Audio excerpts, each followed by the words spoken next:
নমস্কার বন্ধুরা, তোমাদের সকলকে স্বাগত জানাই নিত্যানন্দ একাডেমিতে। তো চলে এসেছি তোমাদের জন্য বাংলা এসএলএসটির আরও একটি নতুন ক্লাস নিয়ে।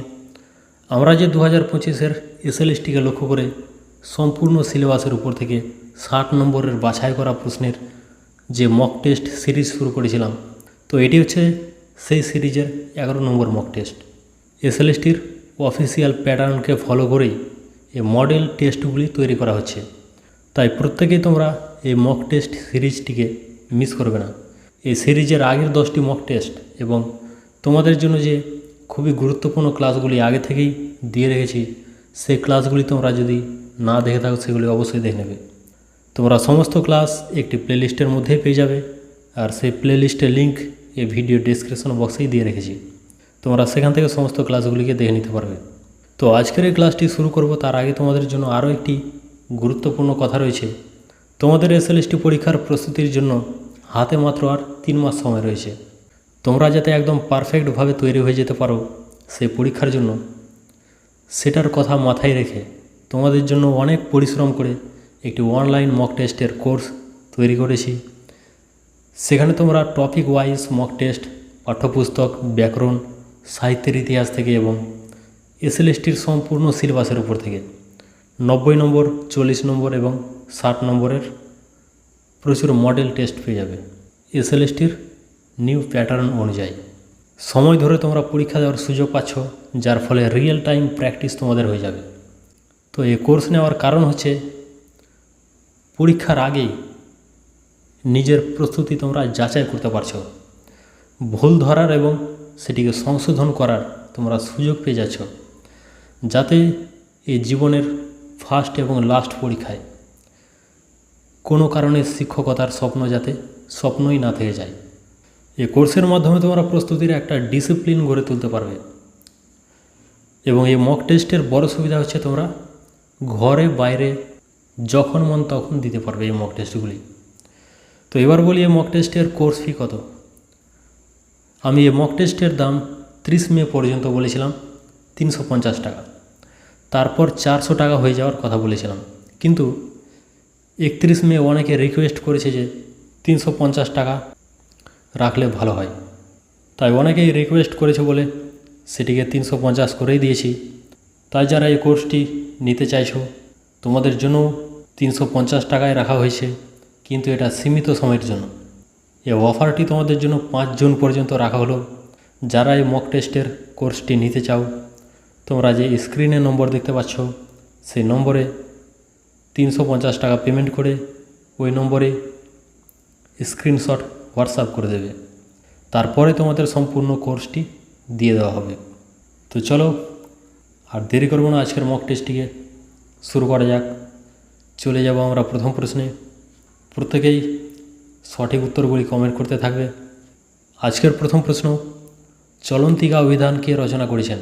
প্রেমেন্দ্র মিত্র, প্রমোদ চৌধুরী, বিদ্যাসাগর নাকি রাজশেখর বসু? তো চলন্তিকা অভিধানকে রচনা করেছেন প্রত্যেকে সঠিক উত্তর কমেন্ট করে জানাও কোনটি হবে সঠিক উত্তর। তো এই প্রশ্নের সঠিক উত্তরটি হয়ে যাবে রাজশেখর বসু। তো রাজশেখর বসুর চলন্তিকা অভিধানের প্রকাশকাল কত? 1937 খ্রিস্টাব্দ। চলো পরবর্তী প্রশ্নে। বঙ্কিমচন্দ্রের কোন উপন্যাসে লিটনের লাস্ট ডেজ অফ পম্পির প্রভাব লক্ষ্য করা যায়? রজনী, বিষবৃক্ষ, ইন্দিরা নাকি কৃষ্ণকান্তের উইল? যারা পারবে অবশ্যই উত্তর কমেন্ট করে জানাও। বঙ্কিমচন্দ্রের কোন উপন্যাসে লিটনের লাস্ট ডেজ অফ পম্পির প্রভাব লক্ষ্য করা যায়?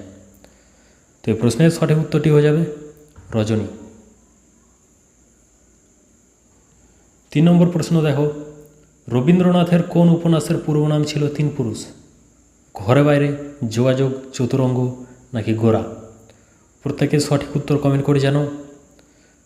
রবীন্দ্রনাথের কোন উপন্যাসের পূর্ব নাম ছিল 3 পুরুষ? তো এই প্রশ্নের সঠিক উত্তরটি হয়ে যাবে যোগাযোগ।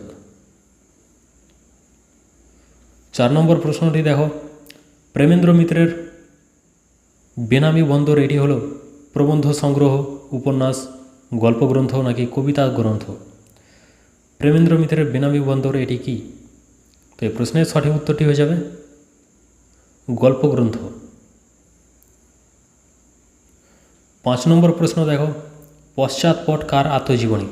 আশাপূর্ণা দেবী, মহাশ্বেতা দেবী, লীলা মজুমদার নাকি বনফুল? তো এই প্রশ্নের সঠিক উত্তরটি হয়ে যাবে বনফুল। পরবর্তী প্রশ্ন, ইন্দিরা উপন্যাসের লেখক কে? শরৎচন্দ্র চট্টোপাধ্যায়, বঙ্কিমচন্দ্র চট্টোপাধ্যায়, রবীন্দ্রনাথ ঠাকুর নাকি মানিক বন্দ্যোপাধ্যায়? ইন্দিরা উপন্যাসের লেখক কে? তো প্রত্যেকে সঠিক উত্তর কমেন্ট করে জানাও। তো সঠিক উত্তরটি হয়ে যাবে বঙ্কিমচন্দ্র চট্টোপাধ্যায়। পরবর্তী 7 নম্বর প্রশ্ন, মলেম ভূতের বেগার খেটে আমার কিছু সম্বল নাইকো গেঁটে পদটির রচয়িতা থাকে? রামপ্রসাদ সেন, কমলাকান্ত ভট্টাচার্য, বিজয়গুপ্ত নাকি মুকুন্দরাম চক্রবর্তী? তো প্রত্যেকে সঠিক উত্তর কমেন্ট করে জানাও কোনটি হবে সঠিক উত্তর। উল্লিখিত পদটির কবিকে? তো এই প্রশ্নের সঠিক উত্তরটি হয়ে যাবে রামপ্রসাদ সেন। 8 নম্বর প্রশ্ন, টেক্সট বুক থেকে, পোর্ট সৈয়দ কোন দেশের অঙ্গ? প্যারিস, মিশর, ইরান নাকি ইরাক? প্রত্যেকে সঠিক উত্তর কমেন্ট করে জানাও। পোর্ট সৈয়দ কোন দেশের অঙ্গ? তো এই প্রশ্নের সঠিক উত্তরটি হয়ে যাবে মিশর। পরবর্তী প্রশ্ন, মধ্যযুগের বাংলা সাহিত্যের কবিদের মধ্যে প্রথম কার রচনায় উপন্যাসের লক্ষণ পরিলক্ষিত হয়? বিজয়গুপ্ত, ভারতচন্দ্র, মুকুন্দরাম চক্রবর্তী নাকি মালাধর বসু? মধ্যযুগের বাংলা সাহিত্যের কবিদের মধ্যে প্রথম কার রচনায় উপন্যাসের লক্ষণ পরিলক্ষিত হয়? প্রত্যেকে সঠিক উত্তর কমেন্ট করে জানাও। তো এই প্রশ্নের সঠিক উত্তরটি হয়ে যাবে মুকুন্দরাম চক্রবর্তীর। 10 নম্বর প্রশ্ন দেখো, পিঞ্জর উপন্যাসের লেখক কে? Amrita Pritam, Gabriel Garcia Marquez, Langston Hughes নাকি বিজয় তেন্ডুলকর? পিঞ্জর উপন্যাসের লেখক কে?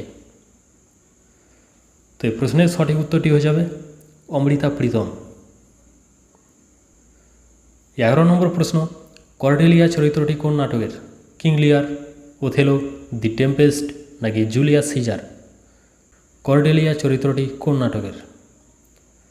যারা পারবে অবশ্যই উত্তর কমেন্ট করে জানাও। তো এই প্রশ্নের সঠিক উত্তরটি হয়ে যাবে কিং লিয়ার। 12 নম্বর প্রশ্ন, ভারতচন্দ্র রায়গুণাকর কোন রাজসভার কবি ছিলেন? আরাকান রাজসভার, কৃষ্ণনগর রাজসভার, রাজা গণেশের রাজসভার নাকি লক্ষণ সেনের রাজসভার? কোনটি হবে সঠিক উত্তর? তো এই প্রশ্নের সঠিক উত্তরটি হয়ে যাবে কৃষ্ণনগর রাজসভার। 13 নম্বর প্রশ্ন, কৃষ্ণদাস কবিরাজের কাব্যের নাম কি?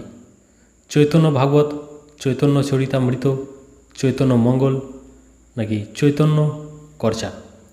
শ্রী চৈতন্য কর্চা। কোনটি হবে সঠিক উত্তর? তো এই প্রশ্নের সঠিক উত্তরটি হয়ে যাবে শ্রী চৈতন্য চরিতামৃত।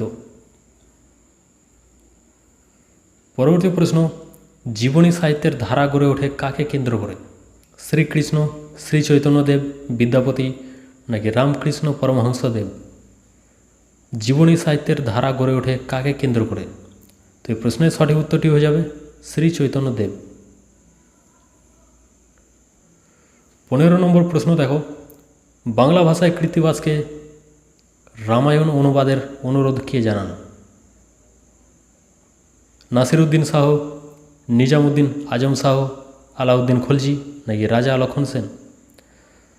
বাংলায় কৃত্তিবাসকে রামায়ণ অনুবাদের অনুরোধ কে জানান? তো এই প্রশ্নের সঠিক উত্তরটি হয়ে যাবে নিজামুদ্দিন আজম শাহ। 16 নম্বর প্রশ্ন, বাংলায় মহাভারতের শ্রেষ্ঠ অনুবাদক কে? কৃত্তিবাস ওঝা, কাশিরাম দাস, বেদব্যাস, শ্রীকর নন্দী?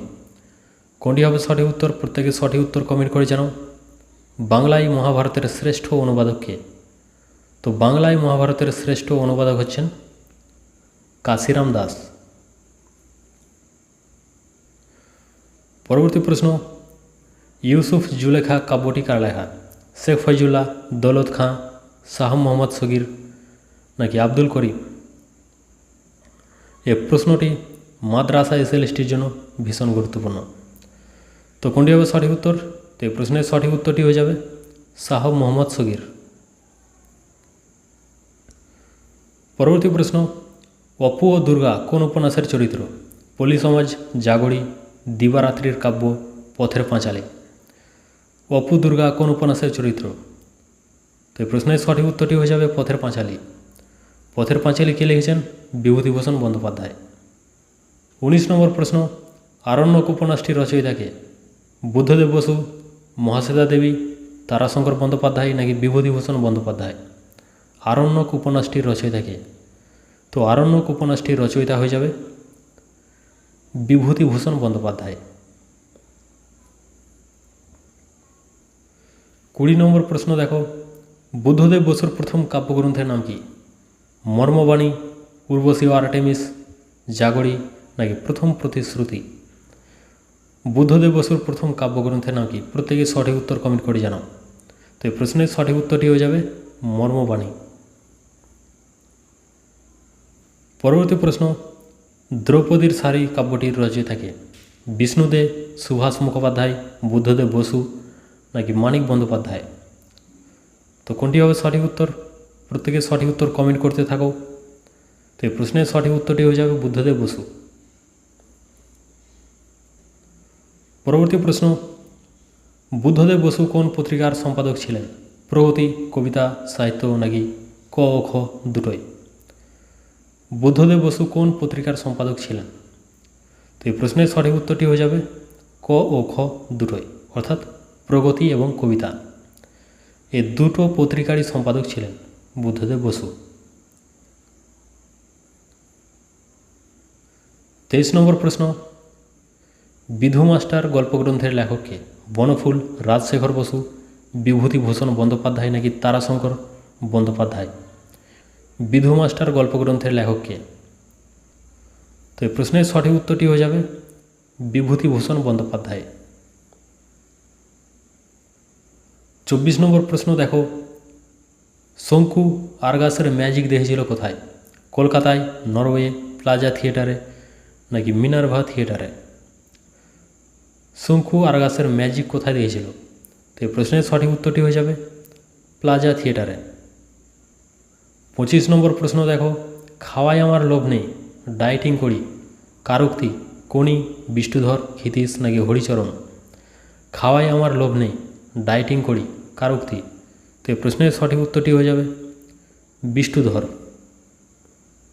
26 নম্বর প্রশ্ন, আনা কারেনিনা কার রচনা? Tolstoy, Shakespeare, T S. এলিয়ট নাকি মোপাসা? প্রত্যেকে সঠিক উত্তর কমেন্ট করে জানাও। আনা কারেনিনা কার রচনা? তো এই প্রশ্নের সঠিক উত্তরটি হয়ে যাবে তলস্তয়। 27 নম্বর প্রশ্ন দেখো, গোদান উপন্যাসের রচয়িতাকে? আন্তন চেকভ, প্রেমচাঁদ, ভানুভক্ত নাকি শূদ্রক? গোদান উপন্যাসটির রচয়িতাকে? তো গোদান উপন্যাসটির রচয়িতা হচ্ছেন প্রেমচাঁদ। প্রেমচাঁদের আসল নাম কি? ধনপত রায় শ্রীবাস্তব। হিন্দি সাহিত্যের বঙ্কিম বলা হয় প্রেমচাঁদকে। চলো পরবর্তী প্রশ্নে, রবীন্দ্রনাথের শেষ প্রকাশিত প্রবন্ধের নাম কি? স্বদেশ, ভারতবর্ষ, কালান্তর নাকি সভ্যতার সংকট? রবীন্দ্রনাথের শেষ প্রকাশিত প্রবন্ধের নাম কি? তো রবীন্দ্রনাথের শেষ প্রকাশিত প্রবন্ধের নাম হচ্ছে সভ্যতার সংকট। 29 নম্বর প্রশ্ন, কুন্দ নন্দিনী কোন উপন্যাসের চরিত্র? কপালকুণ্ডলা, চন্দ্রশেখর, বিষবৃক্ষ নাকি মৃণালিনী? কুন্দ নন্দিনী কোন উপন্যাসের চরিত্র? তো এই প্রশ্নের সঠিক উত্তরটি হয়ে যাবে বিষবৃক্ষ। 30 নম্বর প্রশ্ন দেখো, দিনেমারেরা এদেশে বসবাসের অনুমতি পেয়েছিল কত সালে? 1756, 1765, 1757 নাকি 1769? প্রত্যেকে সঠিক উত্তর কমেন্ট করে জানাও। তো এই প্রশ্নের সঠিক উত্তরটি হয়ে যাবে 1756। পরবর্তী প্রশ্ন, আরগাস কত বছর বয়স থেকে ম্যাজিক দেখাতে আরম্ভ করেছিল? 4 বছর, 12 বছর, 19 বছর নাকি 23 বছর? তো এই প্রশ্নের সঠিক উত্তরটি হয়ে যাবে 23 বছর। 32 নম্বর প্রশ্ন দেখো, কচি ডাব কবিতাটি যতীন্দ্রনাথ সেনগুপ্তের কোন মূল কাব্যগ্রন্থের অন্তর্গত? ত্রিজামা, সায়ম, নিশান্তিকা নাকি মরুশিখা? তো যারা পারবে অবশ্যই কমেন্ট করে জানাও সঠিক উত্তরটি কী হবে। তো এই প্রশ্নের সঠিক উত্তরটি হয়ে যাবে সায়ন। 33 নম্বর প্রশ্ন দেখো, জীবনানন্দ দাশকে নির্জনতম কবি কে বলেছেন? রবীন্দ্রনাথ, অন্নদাশঙ্কর রায়, বুদ্ধদেব বসু নাকি সুকুমার সেন? জীবনানন্দ দাশকে নির্জনতম কবি কে বলেছেন? তো এই প্রশ্নের সঠিক উত্তরটি হয়ে যাবে বুদ্ধদেব বসু। 34 নম্বর প্রশ্ন, নগরলক্ষ্মী কবিতায় মোট কতজন ব্যক্তির নাম রয়েছে? 4 জন, 5 জন, 3 জন নাকি 6 জন? তো এই প্রশ্নের সঠিক উত্তরটি হয়ে যাবে 5 জন। তো সেই 5 জন ব্যক্তি কে কে? বুদ্ধ, সুপ্রিয়া, সামন্ত জয়সেন, ধর্মপাল আর রত্নাকর শেঠ। চলো পরবর্তী প্রশ্নে, যে শয্যায় আজি তুমি শুয়েছ কুমার কার কথা বলা হয়েছে? মেঘনাদ, বীরবাহু, কুম্ভকর্ণ নাকি রাবণ? যে শয্যায় আজি তুমি শুয়েছ কুমার কার সম্পর্কে বলা হয়েছে? তো এটি বলা হয়েছে বীরবাহু সম্পর্কে। তো কে বলেছে? রাবণ। কাশিরাম দাসের মহাভারত প্রথম প্রকাশিত হয়েছিল কোথা থেকে? শ্রীরামপুর মিশন থেকে, কলকাতা বিশ্ববিদ্যালয় থেকে, বঙ্গীয় সাহিত্য পরিষদ থেকে নাকি ঢাকা বিশ্ববিদ্যালয় থেকে? তো যারা পারবে অবশ্যই সঠিক উত্তর কমেন্ট করে জানাও। তো এই প্রশ্নের সঠিক উত্তরটি হয়ে যাবে শ্রীরামপুর মিশন থেকে। পরবর্তী প্রশ্ন, মাটি তো আগুনের মতো হবেই যদি তুমি ড্যাশ না জানো। তো শূন্য স্থানে কি হবে? জলসেচ, ফসল ফলাতে, চাষ করতে নাকি বাস করতে? তো এই প্রশ্নের সঠিক উত্তরটি হয়ে যাবে ফসল ফলাতে। 38 নম্বর প্রশ্ন, দুঃখের তপস্যায় তো করলেন চিরকাল। কে চিরকাল দুঃখের তপস্যা করলেন? ধীরাবাবু, মনোরমা, সীতারাম নাকি কানাই? দুঃখের তপস্যায় তো চিরকাল করলেন কার সম্পর্কে বলা হয়েছে? তো এই প্রশ্নের সঠিক উত্তরটি হয়ে যাবে সীতারাম। তোমারই সব অবয়বে পড়ছে তাঁহার ছায়া, এখানে কার কথা বলা হয়েছে? বৃক্ষের, আকাশের, ঈশ্বরের নাকি মানুষের? তো এই প্রশ্নের সঠিক উত্তরটি হয়ে যাবে ঈশ্বরের। 40 নম্বর প্রশ্ন দেখো কি রয়েছে, প্রভু আজ্ঞা হইবে বিজয়া, এখানে কার আজ্ঞার কথা বলা হয়েছে? বৃক্ষের, বুদ্ধের, রত্নাকর শেঠের, ধর্মপালের নাকি সামন্ত জয়সেনের? তো এখানে কার আজ্ঞার কথা বলা হয়েছে? তো এই প্রশ্নের সঠিক উত্তরটি হয়ে যাবে বুদ্ধের। তো এই কথাটি কে বলেছিল? সুপ্রিয়া। 41 নম্বর প্রশ্ন, মুনিস্বামীর ব্যবসায় মন্দা পড়ে কখন? রবিবারে, গরমের ছুটিতে, শীতকালে নাকি প্রতি শনিবারে? তো মুনিস্বামীর ব্যবসায় মন্দা পড়ে গরমের ছুটিতে। পরবর্তী প্রশ্ন, মনুষ্য পশু ও কাল প্রভাবে লাঙ্গুলাদি বিশিষ্ট হইয়া ক্রমে ড্যাশ হইয়া উঠিবে। তো শূন্য স্থানে কী হবে? প্রত্যেকে সঠিক উত্তর কমেন্ট করে জানাও। ব্যাঘ্র, বানর, শেয়াল নাকি গরু? তো শূন্য স্থানে হয়ে যাবে বানর। পরবর্তী 43 নম্বর প্রশ্ন, জগদীশ্বর এই জগৎ ড্যাশ জাতির সুখের জন্য সৃষ্টি করিয়াছেন। কোনটি হবে সঠিক উত্তর? মনুষ্য, ব্যাঘ্র, বানর নাকি হস্তি? তো শূন্য স্থানে হয়ে যাবে ব্যাঘ্র। 44 নম্বর প্রশ্ন দেখো, মূলগুতন্নি শব্দটির উৎস কী? কন্নড়, মালায়ালাম, তামিল নাকি গুজরাটি? তো এই প্রশ্নের সঠিক উত্তরটি হয়ে যাবে তামিল। পরবর্তী 45 নম্বর প্রশ্ন, প্রেমচাঁদ সম্পাদিত পত্রিকাটি হলো হংস, জাগরণ, বসুন্ধরা নাকি ক ও খ দুটোই? প্রেমচাঁদ কোন পত্রিকার সম্পাদক ছিলেন? তো এই প্রশ্নের সঠিক উত্তরটি হয়ে যাবে ক এবং খ দুটোই, অর্থাৎ হংস এবং জাগরণ এ দুটি পত্রিকায় তিনি সম্পাদনা করেছেন। চলো পরবর্তী প্রশ্নে, মহাকবি কালিদাসের অভিজ্ঞান শকুন্তলম নাটকটি কয়টি অঙ্কে রচিত? 19টি, 5টি, 10টি নাকি 7টি? মহাকবি কালিদাসের অভিজ্ঞান শকুন্তলম নাটকটি কয়টি অঙ্কে রচিত? তো এই প্রশ্নের সঠিক উত্তরটি হয়ে যাবে 7টি। 47 নম্বর প্রশ্ন, একজন যেমন রাজসিংহ অন্যজন তেমন কমল হংস গামিনী, এই উক্তিটি কোন নাটকে রয়েছে? মাল বিকাগ্নিমিত্রম, অভিজ্ঞান শকুন্তলম, বিক্রমর্বশীয়ম নাকি মৃচ্ছকটিক? তো এই প্রশ্নের সঠিক উত্তরটি হয়ে যাবে মৃচ্ছকটিক। তো কার সম্পর্কে বলা হয়েছে? চারুদত্ত এবং বসন্ত সেনা সম্পর্কে।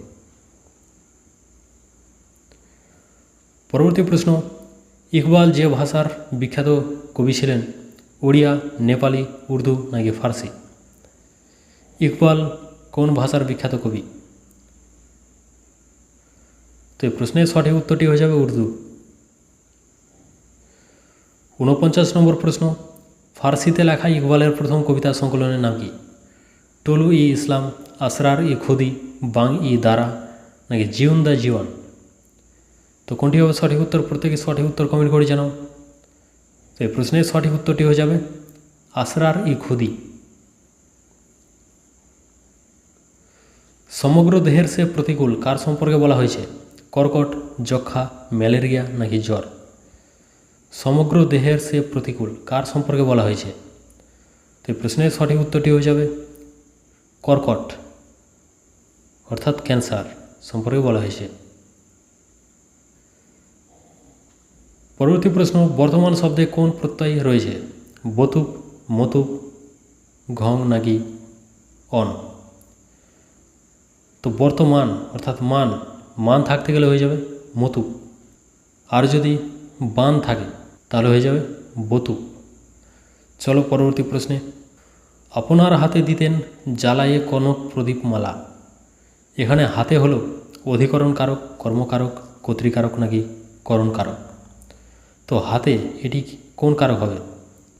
তো হাতে, এটি হাতের দ্বারা বোঝাচ্ছে, দ্বারা দিয়ে বোঝালে কি হয়? করণ কারক হয়ে যায়। আপনার হাতের দ্বারা জ্বালিয়ে দিতেন কি? কনক প্রদীপমালা।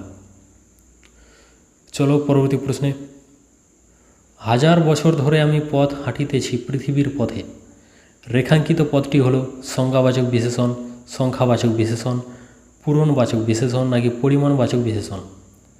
তো কোনটি হবে সঠিক উত্তর? প্রত্যেকে সঠিক উত্তর কমেন্ট করে জানাও।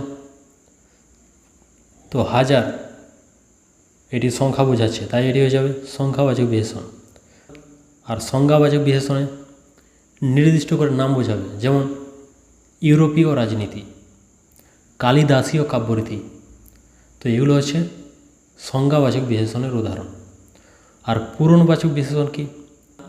সংখ্যার দ্বারা ক্রমান্বয়ে স্থান বোঝাবে, যেমন পঞ্চম, ষষ্ঠ, সপ্তম, যেমন নবমী নিশি। তো নবমী এটি হয়ে যাবে পূরণবাচক বিশেষণ। তৃতীয় কন্যা, তৃতীয় এটি হয়ে যাবে পূরণবাচক বিশেষণ। আর পরিমাণবাচক বিশেষণে কী হয়? বিশেষের পরিমাণটুকু বুঝিয়ে দেয়, যেমন উদাহরণ, পরীক্ষায় সফল হতে গেলে এর দ্বিগুণ পরিশ্রম চাই। তো দ্বিগুণ এটি হয়ে যাবে পরিমাণবাচক বিশেষণ। আরেকটি উদাহরণ, যেমন শুধু বিঘে 2 ছিল মোর ভুঁই। তো বিঘে 2 এটি হয়ে যাবে পরিমাণবাচক বিশেষণ। চলো পরবর্তী প্রশ্নে, বিজয় রথের চাকা উড়াইছে ধূলিজাল, এটি হলো সাধারণ বর্তমানকাল, ঘটমান বর্তমানকাল, পুরা গঠিত বর্তমান নাকি বর্তমানের অনুজ্ঞা? তো কোনটি হবে সঠিক উত্তর? প্রত্যেকেই সঠিক উত্তর কমেন্ট করে জানাও। তো এটি হয়ে যাবে পুরা ঘটিত বর্তমানকাল। তো পুরা ঘটিত বর্তমানকাল কি?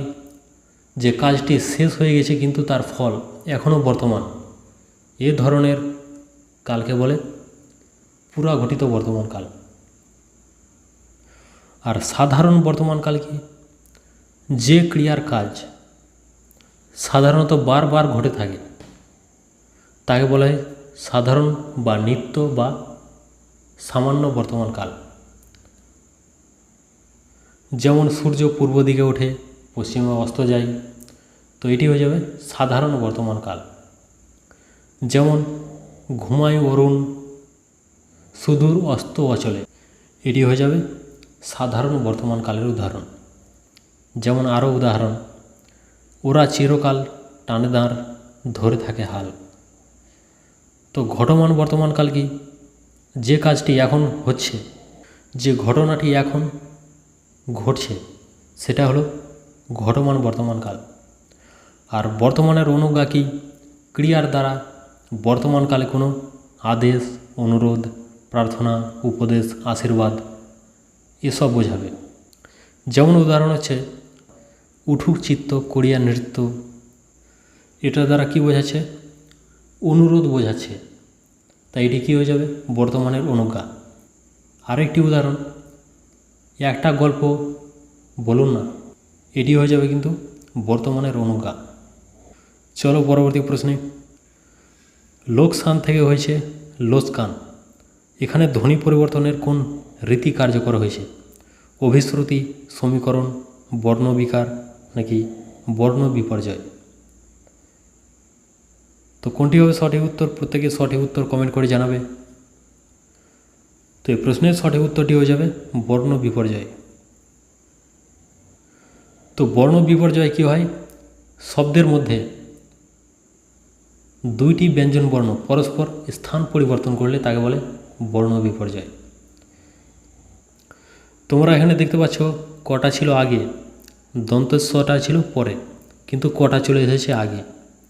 তো পরস্পর স্থান পরিবর্তন করেছে, তো এই রীতিটাকে বলা হচ্ছে বর্ণ বিপর্যয়। আর বর্ণ বিকার কি? শব্দের অন্তর্গত কোনো মূল ধ্বনির পরিবর্তন ঘটে গেলে তাই বলা হয় বর্ণ বিকার। যেমন শাক থেকে হয়েছে শাক, ক হয়েছে গ, তাহলে মূল ধ্বনিরই পরিবর্তন হয়ে গেছে, তাই এটি হয়েছে বর্ণবিকার। আরও উদাহরণ, বাষ্প থেকে হয়েছে ভাব, তো এখানে হয়েছে বর্ণবিকার। তো চলো পরবর্তী প্রশ্নে। পরবর্তী প্রশ্ন, আগাগোড়া লোহার নাল বাঁধানো, আগাগোড়া কোন সমাস? কর্মধারী সমাস, অপাদান তৎপুরুষ সমাস, দ্বন্দ্ব সমাস নাকি বহুব্রীহি সমাস? তো আগাগোড়া এটি হয়ে যাবে অপাদান তৎপুরুষ সমাস। ব্যাস বাক্য কী হয়ে যাবে? আগা হইতে গোড়া বা আগা থেকে গোড়া, তো হইতে থেকেছে বোঝাচ্ছে এখানে, তাই এটি হয়ে যাবে অপাদান তৎপুরুষ সমাস। চলো পরবর্তী প্রশ্নে। লোকটি কাশিতে কাশিতে আসিল, কোন বাচ্চে রয়েছে? কর্তৃবাচ্য, কর্মবাচ্য, ভাববাচ্য নাকি কর্মকর্তৃবাচ্য? লোকটি কাশিতে কাশিতে আসিল, কোন বাচ্চে রয়েছে? তো এটি হয়ে যাবে কর্তৃবাচ্যে রয়েছে। তো কর্তৃবাচ্য কি? যে বাচ্চে কর্তা প্রধান, ক্রিয়া কর্তার অনুসারে হবে, সেটা হচ্ছে কর্তৃবাচ্য। কর্তার সঙ্গে ক্রিয়ার একদম সরাসরি সম্পর্ক থাকবে। লোকটি এটি হলো কর্তা, আর আসিল ক্রিয়া, সরাসরি সম্পর্ক রয়েছে, লোকটি আসিল। চলো পরবর্তী প্রশ্নে। গল্প গুজব করে বৃথা সময় বইয়ে দিতাম না, এখানে গল্প গুজব হলো দ্বিরুক্ত শব্দের শব্দদ্বৈত, যুগ্ম শব্দের শব্দদ্বৈত, অনুকার শব্দের শব্দদ্বৈত নাকি ধনাত্মক শব্দের শব্দদ্বৈত? তো কোনটি হবে সঠিক উত্তর? প্রত্যেকে সঠিক উত্তর কমেন্ট করে জানাও। তো গল্প গুজব এটি হয়ে যাবে যুগ্ম শব্দের শব্দদ্বৈত। কোন প্রকার যুগ্ম শব্দের? প্রায় সমার্থক যুগ্ম শব্দের শব্দদ্বৈত। গল্প এবং গুজব এ দুটি প্রায় সমার্থক শব্দ,